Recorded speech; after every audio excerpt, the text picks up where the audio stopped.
പാട്ട് പാടുന്ന സമയത്ത് വായിൽ ഉമിനീർ വന്ന് നിറയുന്നുണ്ടോ? ഇത് പാട്ട് പാടുന്നവർക്ക് വളരെയധികം ബുദ്ധിമുട്ടുണ്ടാക്കുന്ന ഒന്നാണ്. കൂടാതെ ചുമയ്ക്കാൻ വരിക, പിന്നെ അത് മാത്രമല്ല ഉമിനീർ ഇറക്കാതെ വയ്യ എന്നുള്ളൊരവസ്ഥയിൽ നമ്മൾ എത്തിച്ചേരും. അപ്പോൾ എന്താണ് ഇതിനൊരു പരിഹാരം?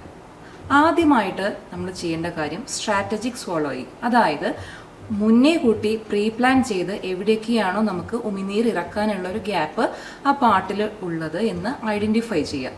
അതിനുശേഷം അങ്ങനത്തെ ഗ്യാപ്പുകളിൽ വേണം നമ്മൾ ഉമിനീർ ഇറക്കാനായിട്ട്.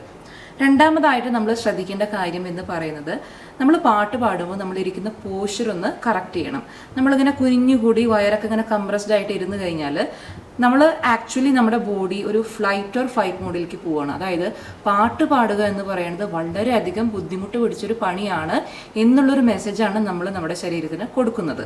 അപ്പം അതിന് പകരം ശരീരത്തിനെ റിലാക്സ്ഡ് ആക്കി എന്നാൽ പക്ഷെ നിവർന്നിരുന്നിട്ട് വേണം നമ്മൾ പാട്ട് പാടാനായിട്ട്. അടുത്തതായിട്ട് നമ്മൾ ശ്രദ്ധിക്കേണ്ട കാര്യം നമ്മുടെ ഡയറ്റാണ്.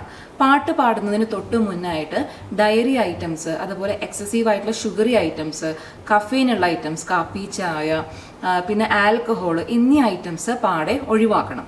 ഇത് നമ്മൾ കഴിച്ചു കഴിഞ്ഞാൽ എന്താ ഉണ്ടാവണമെന്ന് വെച്ച് കഴിഞ്ഞാൽ നമുക്ക് ആസിഡ് റിഫ്ലക്സ് കൂടും. അപ്പോൾ ഇത് ഉമിനീർ കൂട്ടാനുള്ളൊരു റീസൺ ആണ്. നെക്സ്റ്റ് നമ്മൾ ശ്രദ്ധിക്കേണ്ട കാര്യം, നന്നായിട്ട് നമ്മൾ ഹൈഡ്രേഷൻ ചെയ്യണം. അതായത് ഇടയ്ക്കിടയ്ക്ക് നമ്മൾ ചെറിയ ക്വാണ്ടിറ്റിയിൽ വെള്ളം കുടിച്ചുകൊണ്ടിരിക്കണം. ഇത് ഉമിനീര് റെഗുലേറ്റ് ചെയ്യാനായിട്ട് നമ്മളെ ഹെൽപ്പ് ചെയ്യും. അപ്പോൾ ഈ വീഡിയോ എല്ലാവർക്കും ഇഷ്ടപ്പെട്ടു എന്ന് വിചാരിക്കുന്നു. യൂസ്ഫുൾ ആയിട്ട് തോന്നുന്നുണ്ടെങ്കിൽ തീർച്ചയായിട്ടും നിങ്ങളുടെ ഫ്രണ്ട്സിനും ഫാമിലിക്ക് ഇതൊന്ന് ഷെയർ ചെയ്ത് കൊടുക്കണം. മാത്രമല്ല പേജ് ഫോളോ ചെയ്യാത്തവരുണ്ടെങ്കിൽ ഇതുപോലെയുള്ള യൂസ്ഫുൾ ടിപ്സിന് വേണ്ടിയിട്ട് ഈ പേജ് ഒന്ന് ഫോളോ ചെയ്തോളൂ.